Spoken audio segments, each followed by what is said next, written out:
नमस्कार। चलिए आज एक वर्चुअल सफर पर निकलते हैं पृथ्वी के एक ऐसे हिस्से में जो हमेशा हरा भरा रहता है, जहां जिंदगी अपने सबसे चरम रूप में मिलती है। हम बात कर रहे हैं भूमध्य रेखीय क्षेत्र की, मतलब पृथ्वी की सदाबहार पट्टी की। जरा सोचिए, एक ऐसी जगह है जहां मौसम का हाल जानने के लिए किसी ऐप की जरूरत ही नहीं। बस घड़ी देखो और आपको पता चल जाएगा कि छाता निकालने का वक्त हो गया है। जी हां, हर दोपहर फिक्स टाइम पर बारिश। यही वो अनोखी बात है जो हमारे आज के इस सफर को इतना दिलचस्प बनाती है। तो ठीक है, इस रहस्यमयी जगह को समझने के लिए सबसे पहले ये जानना जरूरी है कि भाई ये है कहां पर। चलिए, दुनिया के नक्शे पर इसकी लोकेशन को जरा करीब से देखते हैं। अब आगे बढ़ने से पहले एक शब्द को समझ लेते हैं, प्राकृतिक प्रदेश। देखिए, आसान भाषा में इसका मतलब है एक बहुत बड़ा इलाका जहां का मौसम, मिट्टी, पेड़ पौधे सब कुछ लगभग एक जैसा हो। इसी से वहां का एक खास माहौल बनता है। तो ये जो भूमध्य रेखीय क्षेत्र है, जैसा कि नाम से ही जाहिर है, यह हमारी पृथ्वी की भूमध्य रेखा यानी इक्वेटर के दोनों तरफ एक बेल्ट की तरह फैला हुआ है। कल्पना कीजिए कि पृथ्वी की कमर पर किसी ने एक चौड़ी हरी भरी पट्टी बांध दी हो। और ये कोई छोटा मोटा इलाका नहीं है, ये हरी पट्टी पूरी दुनिया में फैली है। इसमें दक्षिण अमेरिका के विशाल अमेज़न जंगल आते हैं, अफ्रीका का कॉन्गो बेसिन आता है, और तो और दक्षिण पूर्व एशिया के द्वीप भी इसी अविश्वसनीय क्षेत्र का हिस्सा है। तो लोकेशन तो हमने देख ली, लेकिन सवाल यह है कि वहां रहना कैसा महसूस होता होगा। चलिए अब यहां की उस अनोखी जलवायु में गोता लगाते हैं जो सच में कभी नहीं बदलती। सर्दी, गर्मी, बरसात, पतझड़, इन सब मौसमों को तो आप भूल ही जाइए। यहां पर बस एक ही मौसम होता है जो पूरे साल चलता है, और वो है चिपचिपी गर्मी और जबरदस्त उमस। बस, और कुछ नहीं। और यहाँ का जो रोज का रूटीन है ना, वो तो और भी कमाल का है।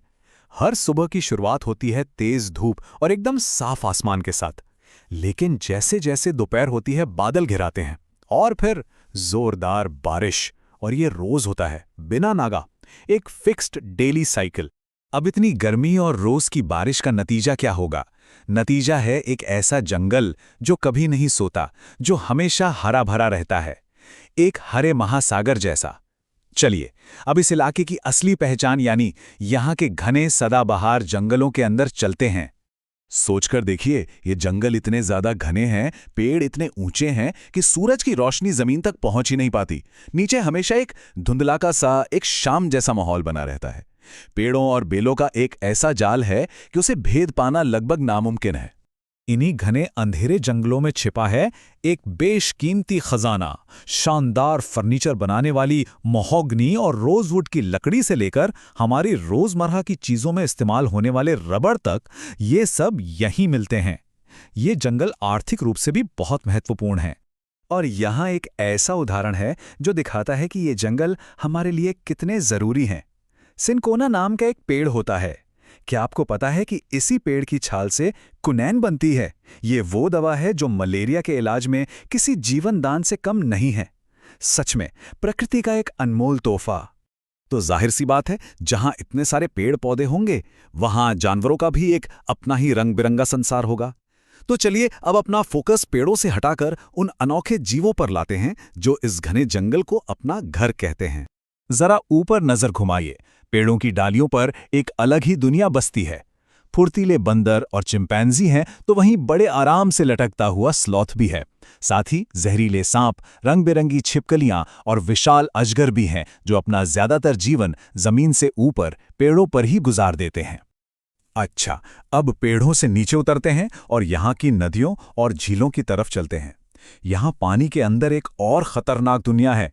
दरियाई घोड़े, खतरनाक मगरमच्छ और हाँ, दुनिया का सबसे बड़ा सांप एनाकोंडा, ये सब यहीं राज करते हैं। और जंगल की जमीन वो भी कुछ कम नहीं है। यहाँ जंगली भैंसों के बड़े बड़े झुंड हैं, विशाल हाथी हैं और ताकतवर गोरिल्ला भी यहीं घूमते हैं। और तो और गैलापैगोस के मशहूर विशाल कछुए भी इसी अनोखे इकोसिस्टम का एक अहम हिस्सा हैं। अब देखिए, यहाँ एक बहुत ही दिलचस्प पहेली है। ये पूरा इलाका जिंदगी से लबालब भरा है, पेड़ पौधे, जानवर, सब कुछ। लेकिन फिर भी इंसानों के लिए यहां रहना इतना मुश्किल क्यों है? चलिए इस गुत्थी को सुलझाते हैं। और इसका जवाब सीधा सा है, वही मौसम, ये जो लगातार बनी रहने वाली चिपचिपी गर्मी और उमस है ना, ये इंसानी सेहत के लिए बहुत अच्छी नहीं होती। और यही वजह है कि इन घने जंगलों में इंसानी आबादी बहुत ही कम है। लेकिन जो लोग यहाँ रहते हैं ना, वो सच में कमाल हैं। उन्होंने इस मुश्किल माहौल में खुद को ढालना सीख लिया है। अमेज़न में बोरो, कॉन्गो में पिग्मी और मलाया में सिमैंग जैसी जनजातियां, ये वो लोग हैं जो सदियों से इन जंगलों को ही अपना घर मानते आए हैं। जरा उनके जीने का तरीका देखिए, कितना स्मार्ट है। वो लोग नदियों के पास बसते हैं ताकि पानी आसानी से मिल जाए और आने जाने के लिए नाव का इस्तेमाल हो सके। फिर जमीन के कीड़े मकोड़ों और जानवरों से बचने के लिए वो पेड़ों पर ऊंचे मचान बनाते हैं और उसी पर लकड़ी और घास से अपना घर तैयार करते हैं। है ना कमाल का तरीका? तो ये लोग तो सदियों से प्रकृति के साथ एक संतुलन बनाकर जी रहे हैं, लेकिन अब बाहरी दुनिया के दखल की वजह से ये नाजुक संतुलन टूट रहा है। चलिए देखते हैं कि इस अनमोल इकोसिस्टम पर आज क्या-क्या खतरे मंडरा रहे हैं। आज इस क्षेत्र में बेशकीमती खनिज हैं, बॉक्साइट, तांबा, टिन, तेल। इन सबको निकालने के लिए और बड़े-बड़े खेत बनाने के लिए जंगलों को बेतहाशा काटा जा रहा है। भारी भारी मशीनें यहां पहुंच गई हैं और इसका नतीजा, अनगिनत पेड़ पौधे और जानवर हमेशा के लिए इस दुनिया से गायब हो रहे हैं। तो हम सब एक बहुत बड़े सवाल के सामने आकर खड़े हो गए हैं। विकास भी जरूरी है, लेकिन क्या उसकी कीमत हम इन अनमोल जंगलों को तबाह करके चुकाएंगे, जिन्हें पृथ्वी के फेफड़े भी कहा जाता है? सवाल यह है कि तरक्की और पर्यावरण की सुरक्षा के बीच एक संतुलन कैसे बनाया जा सकता है। ये सिर्फ एक सवाल नहीं है, बल्कि एक चुनौती है जिसके बारे में हम सबको मिलकर सोचना होगा, क्योंकि इन जंगलों का भविष्य हम सबके भविष्य से जुड़ा है।